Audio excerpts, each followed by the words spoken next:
All right, welcome back to the Daily Mastermind. George Wright III with your daily dose of inspiration, motivation, and education. And I'm really excited to help you get your week started today.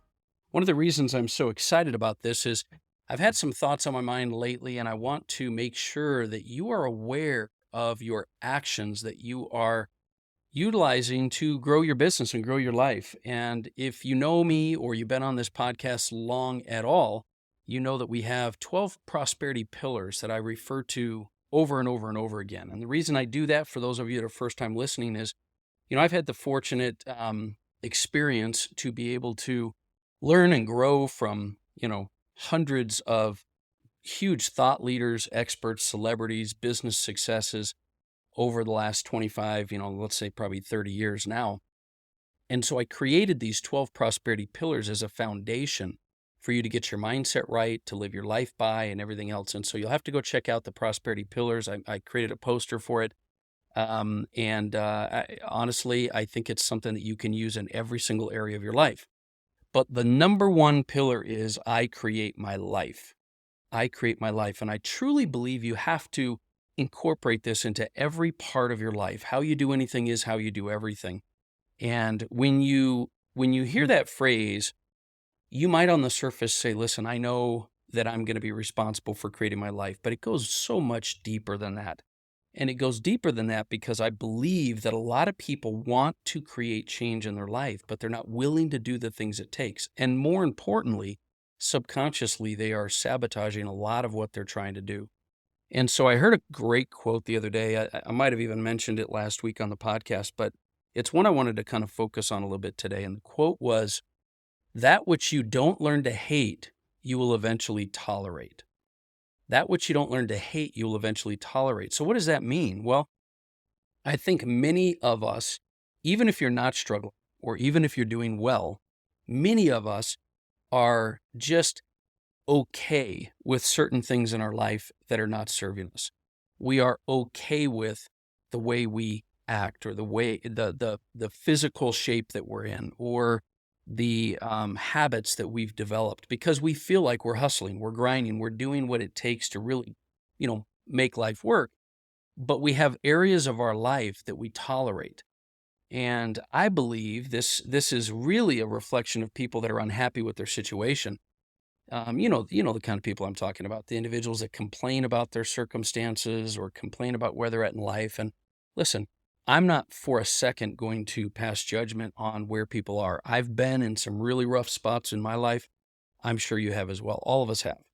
But the bottom line is this: if you want to grow, see, I'm not here to placate you. I'm not here to make you feel good about your circumstances so that you can move on.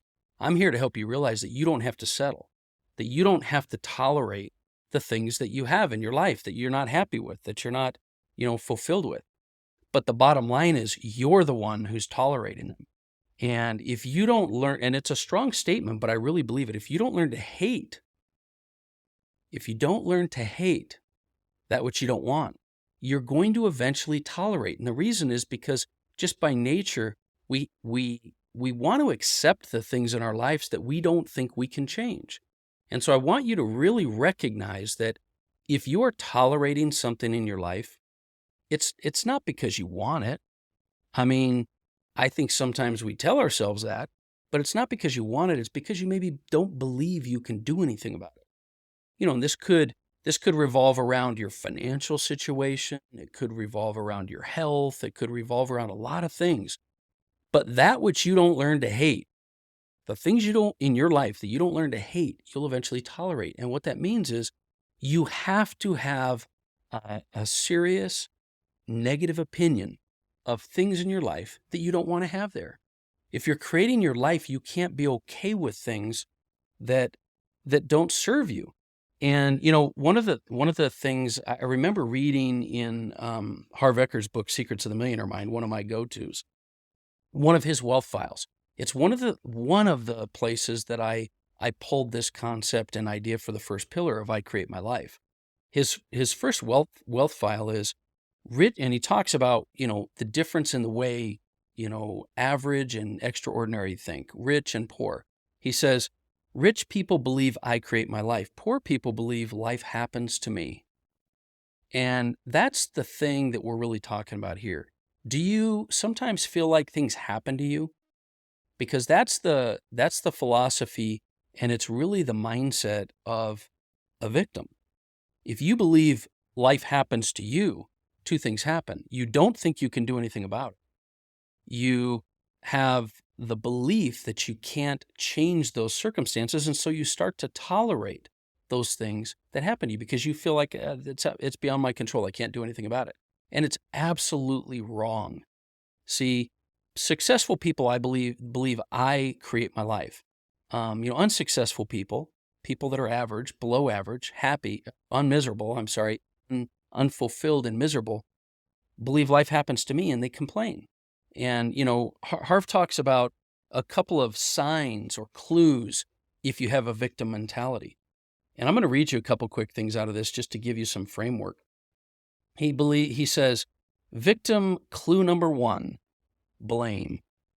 Victim, if you're a victim, you blame. So when it comes to why someone's not rich, most victims are professionals at the blame game. And this can apply to health and fitness and communication. If you are not where you want to be, you are great at the blame game. The object of this game is to see how many people and circumstances you can point the finger out without ever looking at yourself. It's fun for victims, at least. Unfortunately, it's not such a blast for everyone else who is unlucky enough to be around them. That's because those in close proximity to victims become easy targets. See, I believe that victims will definitely play the blame game. Oh, this happened to me, and this person did that, and this and that, and point the finger all the time.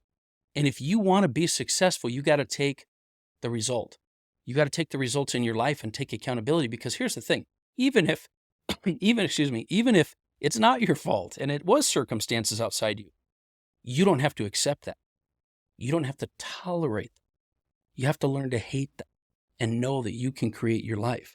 Victim clue number two, justifying. If victims aren't blaming, you'll also find them justifying or rationalizing their situation by saying something like, money's really not that important. My health's really not that important. The way I look is not really that important. That's superficial. That's what other people think. Even though science has proven that your health is a direct reflection on your mindset, which affects your self-worth, your confidence, your success, they justify. Let me ask you this question. If you said that your husband or wife or your boyfriend or girlfriend or your partner or your friend weren't all that important, would any of them be around for long? I don't think so. Neither does money, neither does success, neither does prosperity, neither does fitness and health. If you don't value it and you justify not being there, you're never going to have it, but you're also going to find you can't live the life that you were meant to live, your best life. All right, last one. Victim clue number three, complaining. God, this drives me crazy. Complaining is the absolute worst possible thing you could do for your health or your wealth. The worst. Why? Well, Harv says he's a big believer in the universal laws that state what you focus on expands. When you're complaining, what are you focusing? What's right with your life or what's wrong with your life? You're obviously focusing on what's wrong with it. And since what you focus on expands, you'll keep getting more of what's wrong. Many teachers in the personal development field talk about the law of attraction, and it states like attracts like. Guys, listen to me. If you are putting up with average, you're going to get average. Doesn't matter how hard you're grinding. If you're blaming or justifying, then you're not going to be getting what you want in your life. If you're complaining, you're going to get more problems to complain about. Harv used to say when Bilton was running his worldwide coaching program, he said, you can have reasons or you can have results. You can't have both. And this is the whole point that I wanted to talk to you about today. That which you don't learn to hate, you will eventually tolerate. So learn to hate the things in your life you don't want. And you know what I'm talking about. So all of you trolls on the internet that want to try to rationalize that out, the bottom line is this. You have to go for and accept that you create your life. And what is your reason? What is your why? Stop following people that give you false praise. There's so many people out there, when you complain, say, oh, you're right. I feel so bad for you. Don't associate with those people. because it's not about they don't care about you. It's that they're not empowering you to go forward with your life. The bottom line is this: you create your life. You can do anything you put your mind to. You've got to surround yourself with the right people, create certainty in your life, and make the decision and follow through. That's all it boils down to. So anyway, that's my message for you today. I hope you will analyze the things in your life that you're starting to tolerate and look at them and make a decision to get. And that's something I think can help you in every single area of your life. Anyway, for those of you that are first time listening, make sure you smash that like and subscribe button. I want to make sure you don't miss any episodes. We got some cool stuff coming up. I'm changing the entire format of the podcast coming up here this next week. And we're going into, believe it or not, our 1,000th episode in July. And so you're going to see some really, really big things happen.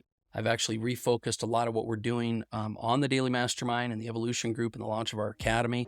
So I hope you will join us, and do me a favor and share this show. If you'll share this show, it'd mean the world to me, and I appreciate it. And I hope you have an amazing week. I look forward to talking with you more tomorrow.